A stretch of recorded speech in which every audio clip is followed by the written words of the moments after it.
আপনারা সকলেই জানেন জামাত ইসলামের একজন এমপি আমির হামজা একটি বক্তব্যের মাঝে উনি বলেছিল যে গণ অধিকার পরিষদে সভাপতি সেক্রেটারি ব্যতীত কোনো লোক নাই।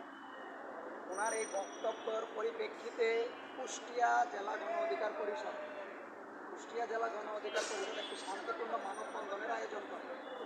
সেই মানববন্ধন কুষ্টিয়ার 6 রাস্তার মোড়ে যখন অবস্থান করতেছিল এবং শান্তিপূর্ণভাবে ওরা মিছিল দিতেছিল, ঠিক সেই মুহূর্তে আমির হামজা উনি গাড়ি সহ ওই মিছিলের স্থানে আসেন এবং তার সাথে 2 গাড়ি পুলিশ ছিল।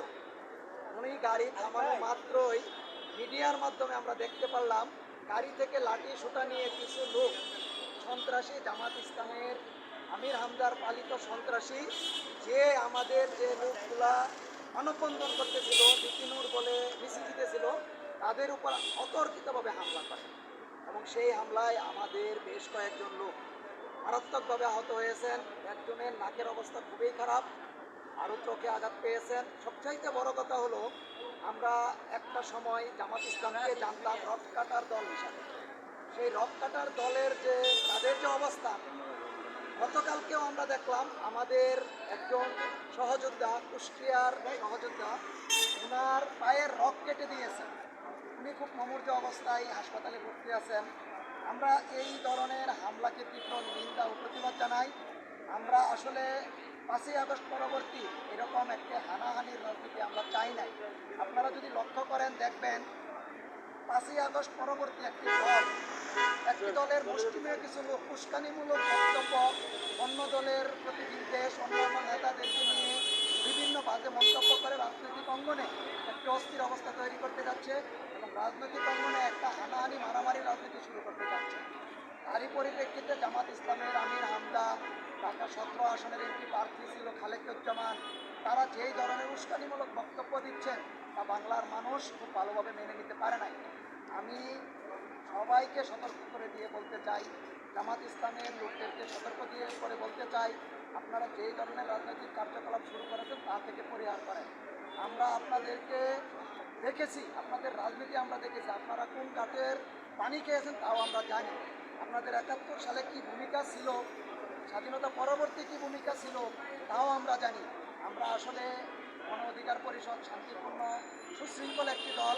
আমরা কারো বদনাম, কারো নামে মিথ্যা, কারো নামে ফেসবুকে বাজে পোস্ট করে ভাইরাল হতে চাই না।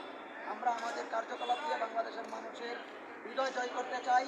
যার ফলশ্রুতিস্বরূপ আমাদের দলের সভাপতি, ডাকসুর ভিপি এবং লক্ষ কোটি তারুণ্যের আইকন ভিপি নুরুল হক নূর এমপি হয়েছেন এবং একটি গুরুত্বপূর্ণ মন্ত্রণালয়ের প্রতিমন্ত্রী হিসেবে দায়িত্ব পালন করতেছেন। আমি সর্বশেষ একটি কথাই বলতে চাই, আমরা একটি শান্তিপূর্ণ রাজনৈতিক সহাবস্থান চাই। আপনারা যদি এভাবে উস্কানিমূলক কথাবার্তা বলে কোনো রাজনৈতিক পরিবেশ নষ্ট করতে চান, তাহলে গণ অধিকারের ইতিহাসটা কি তা জেনে নেবেন। গণ অধিকার পরিষদ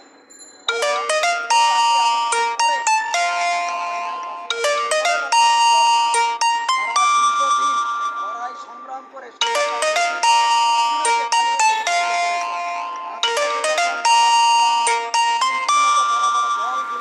বিভিন্ন কারণে রাজপথ থেকে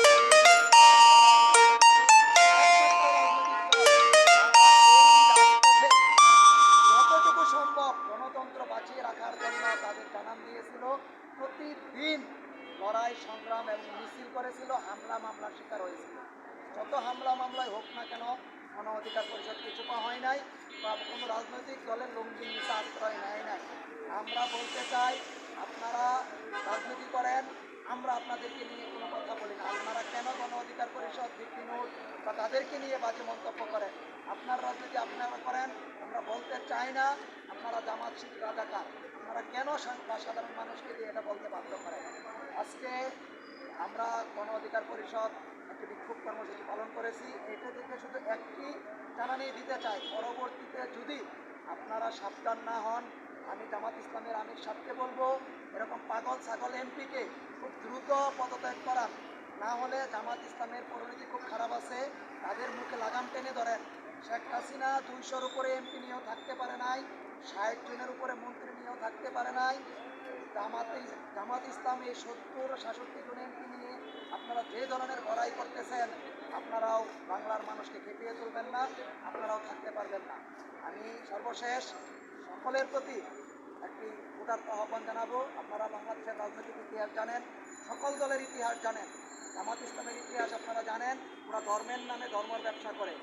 এরা পাঞ্জাবি টুপি মাথা দিয়ে মিথ্যা কথা বলে আমাদের যে প্রিয় ধর্ম ইসলামকে ওরা কলুষিত করতে চাচ্ছে। ইসলামের নাম নিয়ে, আমাদের প্রিয় ধর্ম ইসলামকে নাম নিয়ে এরা মুনাফিকের চরিত্র অবলম্বন করেছেন। ওরা বিভিন্ন কারণে ইসলামকে বিতর্কিত করার চেষ্টা করছেন। জামাত ইসলামের এরকম নিন্দনীয় কাজ থেকে আমরা ফিরে আসার আহ্বান জানাবো। গণ অধিকার পরিষদের সকল নেতাকর্মীদেরকে আমরা জানান দিতে চাই, আমরা আজই থাকবো, গণ অধিকার পরিষদ সর্বদাই থাকবে, বাংলাদেশের মানুষের অত্যন্ত প্রয়োজন। ধন্যবাদ, সকলেই ভালো থাকবেন। আসসালামু আলাইকুম। গত দিনে যে একটা আতঙ্ক জামাত ইসলাম সৃষ্টি করেছে, আমরা জামাত ইসলাম যে দল, এই দলটাকে বাংলাদেশ থেকে সাধারণ মানুষ বিলুপ্ত করে দিয়েছে এবং সেই দলটাকে এস্টাবলিশ করেছে ডক্টর ইউনূস সরকার। তাতেও আমরা কোনো প্রতিবাদ জানাই এই জন্যই আমরা চেয়েছিলাম সুন্দর একটা বাংলাদেশ, সুশৃঙ্খল একটা বাংলাদেশ থাকুক, আমরা সবাই একই সাথে বসবাস করি, সবাই সব রাজনৈতিক দল একই প্ল্যাটফর্মে রাজনীতি করবে না। তারা সেটাকে দুর্বলতা ভেবে, তারা সেটাকে তাদের ক্ষমতা দেখিয়ে তারা চিন্তা করতেছে না আমাদের কাছে সকল ক্ষমতার মূল আমরাই। না, ভুলে যাবেন না, আপনাদেরকে একবার যখন বাংলাদেশ থেকে রাজনৈতিক দল হিসাবে বহিষ্কার করে দিয়েছে এবং নিবন্ধন বাতিল করে দিয়েছে, আবারও কিন্তু আপনাদের সেই নিবন্ধন বাতিল করে দিয়ে দিতে পারে। সেই জন্য আপনাদেরকে আমরা জোরালো আহ্বান জানাচ্ছি, আপনারা এই সমস্ত সহিংসতা থেকে বেরিয়ে আসুন, সুষ্ঠু ধারায় রাজনীতি তৈরি করুন, সুষ্ঠু ধারায় রাজনীতিতে ফিরে আসুন। যদি ফিরে না আসেন, আমরা যারা সাধারণ জনগণ আছি, আমরা যারা দলগুলো আছে, আমরা আপনাদেরকে প্রতিহত করে এই বাংলার মাটি থেকে আপনাদেরকে সেই পাকিস্তান আমাদেরকে বাধ্য করবেন না। আমরা আপনাদেরকে সেই পাকিস্তানের পাঠিয়ে দিতে আমরা সেই জোরালো যত পদক্ষেপ নেওয়া দরকার আমরা সেই পদক্ষেপ নেব ইনশাল্লাহ। আমরা আপনাদেরকে আবারও আহ্বান জানাচ্ছি, আপনারা সুষ্ঠু দ্বারা রাজনীতিতে ফিরে আসুন। এই যে আমাদের ভাই যে সহিংসতা করেন, আপনারা পা কেটে দিয়েছেন, পায়ে রক কেটে দিয়েছেন, আমরা চাই না আপনাদেরকে আমরা রক কাটা রাজনীতির নাম দিয়ে আপনাদেরকে সামনে আনার জন্য।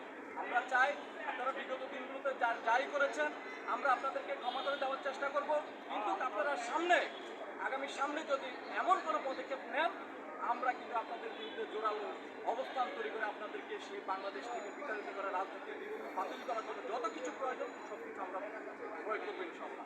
সবাই ভালো থাকবেন। আসসালামু আলাইকুম।